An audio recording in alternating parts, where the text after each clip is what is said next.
Tell me this, how will you calculate the score? That's so simple. If we launch the plunger and it hits Zoe, we make 10 points. Can you tell me all the likely situations where we score no points?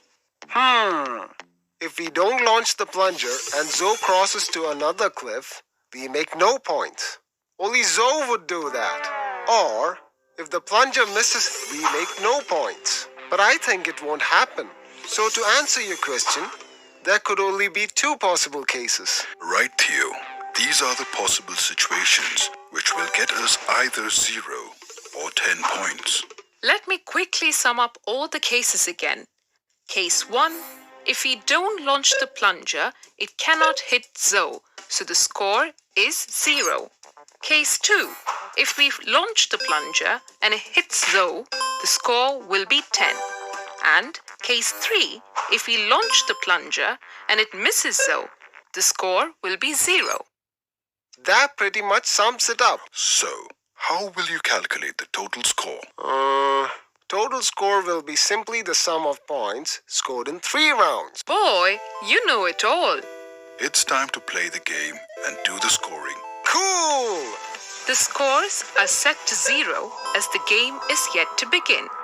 Let's create 2 variables.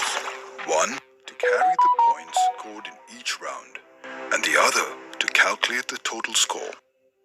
With these line of programs, you create the variables score and total score. We also call them as initializing a variable. So, we create 2 variables and set them to 0 using an equal sign. All right, let's begin the game. Tyra, you go first. 1 down. Let's update the scores. We can do this simply by replacing the value 0 with 10. You can change the value stored in a variable whenever you need, Theo. I'm familiar with this, Zog. Come, let's update total score till round 1. Now, this part is very tricky. Watch out. How can total score appear on both sides of the equal sign? This program simply means to look up for the value stored in the variable total score and add the value 10 to it. So, if total score was 0 before, it is set to 10 afterward. But it looks mathematically incorrect to me. If total score is 0, then total score equals total score plus 10 gives us 10. But 0 equals 10. Doesn't make sense. You need not worry about equality in Python, Theo. The equal sign simply means the variable in the left holds the value in the right. It's time we shoot the second arrow. Oops! 2 down, 1 to go. Not impressed. All right, let's calculate the score till round 2. We set the score to 10 and use the same program to calculate the total score. Let's print total score to see what it gives. Okay, so it looks up for the value stored in the last updated total score, which is 10, and adds 10 to it.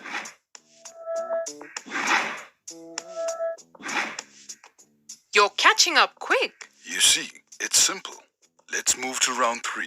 Hold on, guys. Let me shoot this time. This is so embarrassing. Could you get any cooler?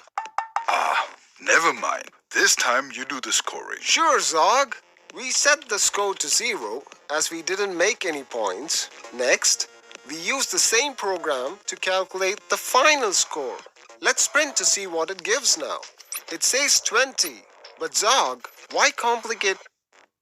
We can simply create a variable for each round and add them to find the total score. It gives the same answer. That's a good question. It looks simple because it's just 3 rounds. But what if we have, say, 100 or 1,000 rounds?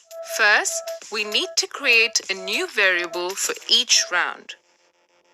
Second, we need to rewrite the program for total score after each round. That's a lot of work. This program does the same thing for you each time. That's the power of programming. We can automate things using them. Anything is possible with the power of programming.